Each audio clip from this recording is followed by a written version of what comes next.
Hello everyone. Today topic is microorganism in the tissue, various staining technique for their demonstration and identification. यानी कि tissue में present micro organism के demonstration and identification के लिए हम various staining technique हम use करते हैं. तो सबसे पहले स्टार्ट करेंगे इसमें इंट्रोडक्शन से. टिश्यू सेक्शन में प्रेजेंट माइक्रो ऑर्गेनिज्म के डेमोस्ट्रेशन के लिए सम ट्रेडिशनल मेथड हम यूज़ करते हैं.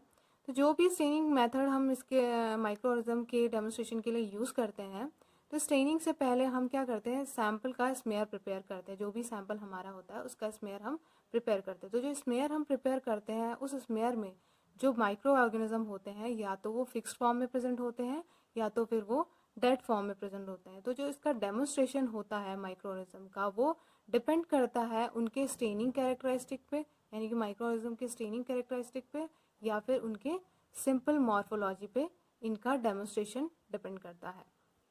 अब ये टेस्ट हम कब प्रेफर करते हैं? ये टेस्ट तब प्रेफर किया जाता है जब किसी पर्सन के किसी बॉडी पार्ट पे माइक्रो ऑर्गेनिज्म की अबनॉर्मल ग्रोथ के कारण कोई डिजीज जब कॉज होती है, तो उस केस में हम ये टेस्ट प्रेफर करते हैं. ये एक टाइप का हमारा इन विट्रो टेस्ट होता है. इस टेस्ट में क्या करते हैं, एक माइक्रो ऑर्गेनिज्म की एक इंडिविजुअल स्पीसीज को हम आइसोलेट करते हैं और आइडेंटिफाई करते हैं और उसके ग्रोथ पैटर्न को हम देखते हैं, उसकी मॉर्फोलॉजी की स्टडी हम करते हैं और इसी के बेसिस पे हम क्या कर सकते हैं, इस माइक्रो ऑर्गेनिज्म को आइडेंटिफाई और क्लासीफाइड भी कर सकते हैं और इजीली अपना हम रिजल्ट प्रिपेयर करके पेशेंट को भेज सकते हैं ताकि उसको एक बिल्कुल सही ट्रीटमेंट मिल सके. अब इसमें आती है स्टेनिंग टेक्निक, यानी फिर identification of bacteria. Most of the bacteria demonstrated by Gram stain. ज़्यादातर जो बैक्टीरिया होते हैं उनके डेमोस्ट्रेशन के लिए ग्राम स्टेन यूज़ किया जाता है. बट कुछ बैक्टीरिया ऐसे होते हैं जो ग्राम स्टेन से स्टेन नहीं होते हैं. लाइक आपके हो गए माइकोबैक्टीरियम. माइकोबैक्टीरियम क्या होते हैं, ग्राम स्टेन को नहीं एब्जॉर्ब करते हैं या टेक नहीं करते हैं. तो उसके लिए माइक्रोबैक्टीरियम के लिए ज़ील नेल्सन स्टेन यूज़ किया जाता है. तो सबसे पहले स्टार्ट हम करते हैं ग्राम स्टेनिंग से. ग्राम स्टेनिंग में क्या होता है, हम डिफ्रेंशिएट करते हैं बैक्टीरिया को, दो क्लासिफाइड करते हैं बैक्टीरिया में. ग्राम पॉजिटिव बैक्टीरिया किसमें, ग्राम पॉजिटिव बैक्टीरिया में और ग्राम नेगेटिव बैक्टीरिया में. ठीक.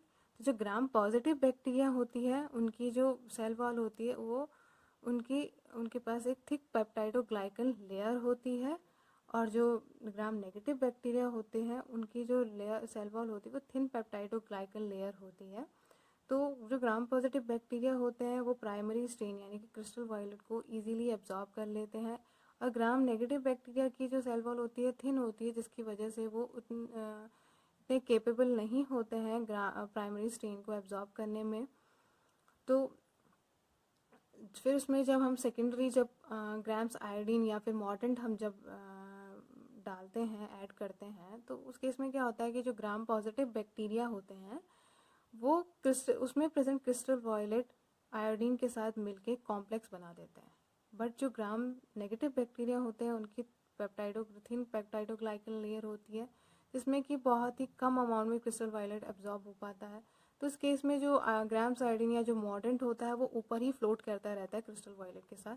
तो जब हम इसे डीकलराइज करते हैं थर्ड स्टेप में, तो जो स्टेनिंग का जो थर्ड स्टेप होता है डीकलराइजेशन, तो डीकलराइजेशन के टाइम पे जो ग्राम नेगेटिव बैक्टीरिया होते हैं वो उनका जो स्टेन होता है वो इजीली वॉश आउट हो जाता है compare to Gram positive bacteria के. बिकॉज ग्राम पॉजिटिव बैक्टीरिया की थिक सेल वॉल होती है जो कि इजीली प्राइमरी स्ट्रेन को एब्जॉर्ब कर लेती है और मॉर्डेंट उसके साथ प्राइमरी स्ट्रेन के साथ बाइंड करके कॉम्प्लेक्स बना देता है जो कि वाटर इनसॉल्युबल होते हैं. ठीक है. और जो ग्राम नेगेटिव बैक्टीरिया होती है उनकी थिन सेल वॉल होती है तो वो क्रिस्टल वायलेट को नहीं एब्जॉर्ब कर पाते हैं उतने अमाउंट में, बहुत ही लीनियंट अमाउंट में एब्जॉर्ब कर पाते हैं. तो उसमें जो मॉर्डेंट और प्राइमरी स्ट्रेन का जो कॉम्प्लेक्स होता है वो बन नहीं पाता है, इसीलिए उसका जो प्राइमरी स्ट्रेन होता है वो वॉश आउट हो जाता है या डीकलराइजेशन के टाइम पे वो क्लियर हो जाता है या वॉश आउट हो जाता है.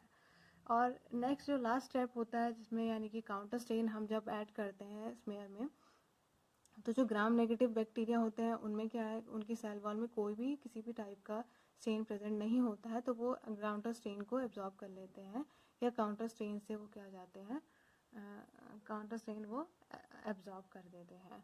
और जो ग्राम पॉजिटिव बैक्टीरिया होते हैं उनमें जो प्राइमरी स्टेन एंड आयोडीन का क्या होता है, कॉम्प्लेक्स बना हुआ होता है, जिस वजह से वो हमें माइक्रोस्कोपी के टाइम पे पर्पल वायलेट कलर के दिखाई देते हैं। और because of the counter stand gram negative bacteria हमें पिंकिश कलर के दिखाई देते हैं। तो ये तो हो गया इसका प्रिंसिपल। अब नेक्स्ट हम आते हैं रिएजेंट पे। बट एक चीज़ इसमें हमें ध्यान रखना है, इसमें हम माइक्रो ऑर्गेनिज्म देख रहे हैं वो टिश्यू के अंदर प्रेजेंट माइक्रो ऑर्गेनिज्म को हम आइडेंटिफाई कर रहे हैं टिश्यू में प्रेजेंट। तो इसके लिए थोड़ा सा इसका जो प्रोसीजर है वो नॉर्मल ग्राम स्टेनिंग के प्रोसीजर से थोड़ा सा डिफरेंट है। इसमें कुछ स्टेन ऐड किए गए हैं, लाइक स्टॉक बेसिक फंक्शन यानी कि या फिर वर्किंग बेसिक फंक्शन हमने इसमें ऐड किया है, क्योंकि नॉर्मल ग्राम स्टेनिंग में हम crystal violet, Gram's iodine and counter stain methylene blue use करते हैं। तो इसमें रिएजेंट हम स्टार्ट करते हैं, काउंटर स्टेन हम इसमें पिक्रिक एसिड यूज़ करते हैं या सैफ्रनिन यूज़ करते हैं। ग्राम स्टेनिंग में हम क्या करते हैं, काउंटर स्टेन सैफ्रनिन यूज़ करते हैं। इसमें हमने थोड़े बहुत रिएजेंट और ऐड किए हैं बिकॉज हम इसमें टिश्यू में इसको डेमोस्ट्रेट कर रहे हैं ग्राम स्टेन को। तो सबसे पहले स्टार्ट करते हैं रिएजेंट से। तो फर्स्ट रिएजेंट हम इसमें यूज़ करते हैं क्रिस्टल वायलेट। क्रिस्टल वायलेट को प्रिपेयर करने के लिए हमें 1% क्रिस्टल वायलेट सॉल्यूशन चाहिए होता है और 5% सोडियम कार्बोनेट सॉल्यूशन हम यूज़ करते हैं। तो इसको प्रिपेयर करने के लिए हम 1 ml सॉल्यूशन ए यानी कि 1% क्रिस्टल वायलेट लेते हैं और 0.25 ml सॉल्यूशन बी यानी कि 5% सोडियम कार्बोनेट हम इसमें यूज़ करते हैं।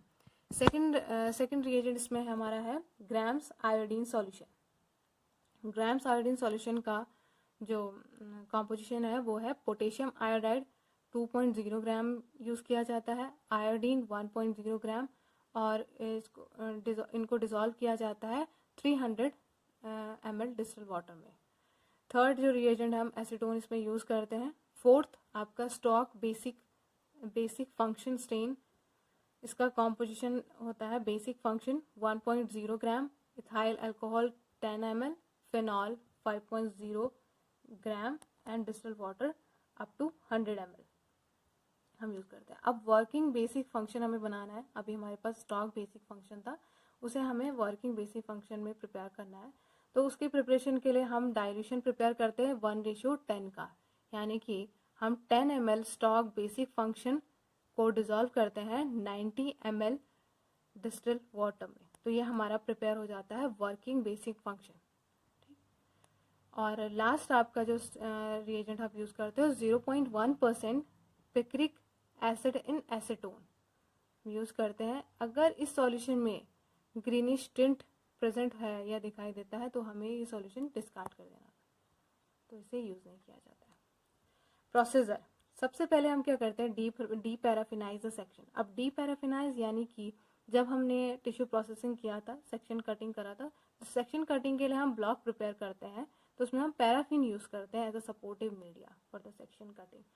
तो पैराफिन क्या रहता है, उस टिश्यू में भी हमारा प्रेजेंट रहता है, तो उसको हम पहले डी पैराफिनाइज करते हैं। डी पैराफिनाइज करने के लिए हम हॉट प्लेट में जैसे हमने टिश्यू सैंपल स्लाइड के ऊपर लिया जो सेक्शन हमने कट किया था, फिर उस स्लाइड को हम क्या करते हैं हॉट प्लेट के ऊपर रखते हैं थोड़ी देर। तो जैसे ही इसमें वैक्स या पैराफिन मेल्ट होने लगता है तो हम इसको हॉट प्लेट से हटा देते हैं, तो ये हमारा पैराफिन उससे रिमूव हो जाता है टिश्यू के अंदर से। फिर नेक्स्ट स्टेप आता है आपका take the section to water, ठीक, हाइड्रेशन का स्टेप आता है। नेक्स्ट स्टेप आप इसमें आता है float the slide with freshly prepared solution of crystal violet and sodium carbonate for 1 minute. यानी कि जो पहला सॉल्यूशन हमने प्रिपेयर करा था, फर्स्ट सॉल्यूशन यानी प्राइमरी स्टेन, उसमें हम उसको हम स्लाइड के ऊपर डालते हैं, स्मेयर के ऊपर डालते हैं, ऐड करते हैं 1 मिनट के लिए। फिर हम इसके बाद रिंस करते हैं वाटर से सेक्शन को, फिर उसमें हम ऐड करते हैं grams iodine solution for 1 minute के लिए। नेक्स्ट स्टेप में हम क्या करते हैं, डिस्टिल्ड वाटर से वॉश करते हैं, रिंस करते हैं, देन हम ड्राई करते हैं फिल्टर पेपर की हेल्प से। फिर उसके बाद डीकलराइज करते हैं एसीटोन से। जब डीकलराइज हम तब तक करते हैं जब तक कि ब्लू कलर आना बंद ना हो जाए, ठीक। जब हम डीकलराइज करते हैं तो डीकलराइजेशन तब तक किया जाता है जब तक आपका ब्लू कलर निकलता है तब तक हम इसको डीक्लोराइज करते रहते हैं। उसके बाद डीक्लोराइजेशन के बाद इमीडिएटली हम क्या करते हैं, टैप वाटर में इसको रिंस कर देते हैं सेक्शन को। नेक्स्ट स्टेप में हम क्या करते हैं, स्टेन करते हैं 1 मिनट के लिए विथ 0.1% वर्किंग बेसिक फंक्शन, यानी कि बेसिक फंक्शन जो हमने बनाया था वर्किंग, उसको हम ऐड करते हैं 1 मिनट के लिए। वॉश करते हैं फिर वाटर से, फिर ड्राई करते हैं, डिप करते हैं एसीटोन में। नेक्स्ट हम फिर से डिप करते हैं सेक्शन को पिक्रिक एसिड सॉल्यूशन में, जब तक कि सेक्शन आपका येलोइश पिंक कलर में अपेयर नहीं हो जाता है, तब तक हम इसको इसी के अंदर डिप करके रखते हैं किसमें, पिक्रिक एसिड सॉल्यूशन में। देन उसके बाद हम रिंस करते हैं एसीटोन से। नेक्स्ट हम रिंस करते हैं equal part of acetone and xylene के सॉल्यूशन से। लास्ट में हम क्लियर करते हैं सेक्शन को with the help of xylene and उसके बाद हम माउंट कर देते हैं स्मेयर सेक्शन या स्मेयर को। देन इसके बाद हम माइक्रोस्कोपी करते हैं, तो जो माइक्रोस्कोपी रिजल्ट आता है वो आपका grams positive bacteria blue colour का दिखाई देता है, gram negative bacteria red colour का दिखाई देता है, न्यूक्लियस हमें रेड कलर का दिखाई देता है, अदर जो टिश्यू होता है वो हमें येलो कलर का इसमें दिखाई देता है। ये तो हो गया हमारा। नेक्स्ट स्टेनिंग मेथड है एसिड फास्ट स्टेनिंग। ठीक, एसिड फास्ट स्टेनिंग हम यूज़ करते हैं Mycobacterium tuberculosis and Mycobacterium libre के लिए। ठीक है, जो माइकोबैक्टीरियम हमारे होते हैं उनकी जो आउटर मेम्ब्रेन होती है उसमें हाई अमाउंट में माइकोलिक एसिड प्रेजेंट होता है, जिसकी वजह से जो इनकी सेल की लेयर होती है वो बहुत वैक्सी होती है और ये रेजिस्टेंस होती है अदर एक्वस स्टेन को ये रेजिस्ट करती है, एंटर नहीं करने देती सेल के अंदर। तो जब हम इस स्टेनिंग मेथड को परफॉर्म करते हैं, तो जब प्राइमरी स्टेनिंग यानी कार्बन फंक्शन जब अप्लाई करते हैं सेल पे, तो उसके साथ साथ हम इसमें हीट भी अप्लाई करते हैं और फिनॉल भी अप्लाई करते हैं, जो कि हेल्प करते हैं कार्बन फंक्शन को पेनिट्रेट करने के सेल के अंदर एंटर करने में। ठीक, और जो एक्सेस स्टेन होती है वो डीकलराइजेशन में हम क्या कर देते हैं, उसे वॉश आउट कर देते हैं या रिमूव आउट हो जाती है। ठीक है, तो ये staining method Ziehl Neelsen stain हम एसिड फास्ट बैक्टीरिया के लिए यूज़ करते हैं। अब आता है इसके रिएजेंट इसमें हम सबसे फर्स्ट रिएजेंट कार्बन फंक्शन हम यूज़ करते हैं। इसका जो कॉम्पोजिशन है, phenol 5.0 gram, distil water 100 ml, basic function 1.0 gram, absolute alcohol 10 ml इसमें यूज़ करते हैं। Basic fuchsin is dissolve in alcohol and add in phenol in distil water, filter before use. Use करने से पहले हमें इस रिएजेंट को फिल्टर करते हैं यूज़ करने से पहले। नेक्स्ट इसमें जो रिएजेंट है 1% सल्फ्यूरिक एसिड यूज़ किया जाता है। थर्ड रिएजेंट इसमें 1% methylene blue in 0.5% ग्लाइसिल acetic acid use करते हैं। अब आता है इसका प्रोसीजर।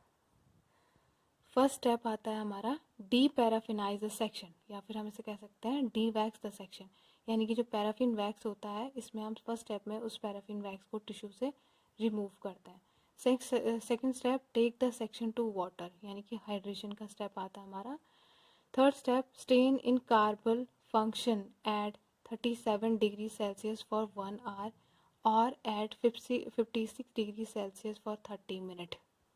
ठीक, यानी कि मैंने पहले भी बताया था, अभी बताया है, कार्बन फंक्शन जब हम इसमें अप्लाई करते हैं तो उसके साथ साथ हम इसमें हीट भी अप्लाई करते हैं, ताकि जो ये स्टेन है इजीली सेल के अंदर, बैक्टीरिया के सेल के अंदर एंटर कर ले। ठीक, तो अगर हम 37 डिग्री सेल्सियस हीट अप्लाई कर रहे हैं, 37 डिग्री सेल्सियस टेम्परेचर प्रोवाइड कर रहे हैं, तो इसमें 1 आवर का टाइम लगता है। अगर हम 56 डिग्री सेल्सियस टेम्परेचर अप्लाई कर रहे हैं तो इसमें 30 मिनट में ये प्राइमरी स्टेन वाला प्रोसीजर कंप्लीट हो जाता है। इसके बाद प्राइमरी स्टेन के बाद हम क्या करते हैं, रिंस करते हैं सेक्शन को वाटर से, फिर नेक्स्ट डीकलराइज करते हैं 1% सल्फ्यूरिक एसिड सॉल्यूशन से। तब तक करते हैं जब तक कि जो सेक्शन है वो पेल पिंक कलर का नहीं दिखाई देता है। इसमें कम से कम 1 to 5 मिनट्स का टाइम लग जाता है। नेक्स्ट वॉश करते हैं वाटर में। देन काउंटर स्टेन हम अप्लाई करते हैं। काउंटर स्टेन हम इसमें 1% मिथाइलिन ब्लू स्टेन यूज़ करते हैं। 10 to 30 सेकेंड के लिए हम अप्लाई करते हैं इसे। देन रिंस करते हैं वाटर से। देन डिहाइड्रेट करते हैं। डिहाइड्रेट का जो प्रोसीजर होता है वो इंक्रीजिंग कॉन्सेंट्रेशन, हम अल्कोहल या इथेनॉल हम इसमें यूज़ करते हैं डिहाइड्रेशन के लिए। क्लियरिंग करते हैं, क्लियरिंग के लिए हम ज़ाइलिन यूज़ करते हैं। लास्ट में हम क्या करते हैं, माउंट कर देते हैं सेक्शन को। माउंट के लिए हम माउंटिंग मीडिया लाइक DPX या फिर ग्लिसरीन जेली, ये माउंटिंग मीडिया हम इसमें यूज़ करते हैं। ठीक, अब इसका जो रिज़ल्ट हमें दिखाई देता है वो result acid fast bacilli bright red colour के दिखाई देते हैं, टिश्यू हमारे ब्लू कलर के दिखाई देते हैं, केशियस मटेरियल हमारे पेल ग्रीनिश ब्लू कलर के दिखाई देते हैं, erythrocyte slightly reddish tint colour के हमें दिखाई देते हैं। नेक्स्ट एक स्टेनिंग मेथड और है weak acid fast staining. Weak acid fast staining हम यूज़ करते हैं for the staining of Mycobacterium libre. This method is use since the micro organism और ऑर्गेनिज्म आर डेलिकेट। ठीक है, अगर ऑर्गेनिज्म डेलिकेट है तो उस केस में हम ये स्टेनिंग मेथड यूज़ करते हैं। प्रिंसिपल हमारा सिमिलर होता है इसमें जो हमारा माइक्रो एसिड फास्ट स्टेनिंग के लिए है, बस इसमें थोड़े से चेंजेस ये हो जाते हैं कि 1% सल्फ्यूरिक एसिड की जगह पे हम 0.5% सल्फ्यूरिक एसिड हम इसमें यूज़ करते हैं। बाकी सारे रिएजेंट सिमिलर होते हैं, बट इसमें एक एडिशनल रिएजेंट हम यूज़ करते हैं ज़ाइलिन एंड पीनट ऑयल। ठीक है, ज़ाइलिन एंड पीनट ऑयल का एक इक्वल सोल्यूशन हम इसमें यूज़ करते हैं। मिक्स यानी कि अगर 50 ml हम ज़ाइलिन यूज़ कर रहे हैं तो 50 ml पीनट ऑयल यूज़ करके हम सॉल्यूशन प्रिपेयर करते हैं एक। ठीक, ये एडिशनल रिएजेंट है, बाकी सारे रिएजेंट हमारे सिमिलर होते हैं एसिड फास्ट स्टेनिंग में जो हम यूज़ करते हैं। अब इसका जो प्रोसीजर है, सबसे पहले हम डीपैराफिनाइज करते हैं। डीपैराफिनाइजेशन के लिए हम जो सॉल्यूशन यूज़ करते हैं वो equal part of xylene and peanut oil for 1 to 2 minutes के लिए हम यूज़ करते हैं। यानी कि हम एक बीकर में अगर हमने 50 ml ज़ाइलिन लिया तो 50 ml ही हम पीनट ऑयल यूज़ करते हैं और इस सॉल्यूशन में हम सेक्शन को रखते हैं 1 to 2 मिनट्स के लिए। तो ये डीपैराफिनाइज का प्रोसीजर यहाँ पे कंप्लीट हो जाता है। देन हम ड्रेन करते हैं, वाइप करते हैं ठीक एक्सेस ऑयल को, और इसके बाद स्लाइड्स को हम अलग रख देते हैं। जब तक कि ये ड्राई नहीं हो जाता तब तक हम इसको अलग रख देते हैं। और ड्राई होने के बाद या फिर जब तक ऑयल हमारा बिल्कुल क्लियर नहीं हो जाता, जब ऑयल क्लियर हो जाता है तो हम नेक्स्ट स्टेप के लिए सेक्शन को यूज़ करते हैं। तो हम ऑयल रिमूव होने के बाद फर्स्टली हम इसमें कार्बन फंक्शन स्टेन डालते हैं 20 to 30 मिनट्स के लिए एट रूम टेम्परेचर पे ही डालते हैं। रिंस करते हैं, उसके बाद वाटर से डीकलराइज करते हैं 0.5% एसिड सॉल्यूशन से। ठीक है, तब तक करते हैं जब तक कि सेक्शन हमारा फेंट पिंक कलर का नहीं दिखाई देता। इसमें कम से कम 1 to 2 मिनट्स का टाइम लग जाता है। देन उसके बाद वॉश करते हैं वाटर से और काउंटर स्टेन अप्लाई करते हैं 1% methylene blue counter stand apply करते हैं 10 to 20 सेकेंड्स के लिए। रिंस करते हैं टैप वाटर से, माउंट करते हैं डायरेक्टली। इसमें कोई हमें डिहाइड्रेटिंग या क्लियरिंग करने की ज़रूरत नहीं है, हम डायरेक्टली इसमें हम माउंट कर देते हैं सेक्शन को। और जो हमारा ये रिज़ल्ट आता है इसमें माइक्रोस्कोपिक जो रिज़ल्ट होता है वो सिमिलर होता है हमारे एसिड फास्ट स्टेनिंग की तरह। ठीक, तो ये हैं सारे स्टेनिंग मेथड जो हम यूज़ करते हैं माइक्रो ऑर्गेनिज्म के डेमोन्स्ट्रेशन के लिए। बट क्योंकि अगर ये जो हम मेथड यूज़ कर रहे हैं ये माइक्रो ऑर्गेनिज्म हम टिश्यू के अंदर प्रेजेंट माइक्रो ऑर्गेनिज्म को हम अगर हम डेमोन्स्ट्रेट कर रहे हैं इन मेथड में, तो थोड़े से इसमें जो रिएजेंट है वो ऐड किए गए हैं। बाकी जो रिएजेंट है वो सिमिलर है जो नॉर्मली हम माइक्रो ऑर्गेनिज्म के स्टेनिंग के लिए यूज़ करते हैं, लाइक ग्राम स्टेनिंग के लिए, एसिड फास्ट स्टेनिंग के लिए जो भी रिएजेंट हम यूज़ करते हैं वो सारे रिएजेंट सिमिलर हैं। बट थोड़े से रिएजेंट इसमें ऐड किए गए हैं बिकॉज हम इसमें माइक्रो ऑर्गेनिज्म को टिश्यू के अंदर डेमोन्स्ट्रेट कर रहे हैं। टिश्यू के अंदर हम चेक कर रहे हैं माइक्रो ऑर्गेनिज्म प्रेजेंट है या नहीं है, जिनकी वजह से कोई डिजीज़ अगर कॉज होती है। Thank you.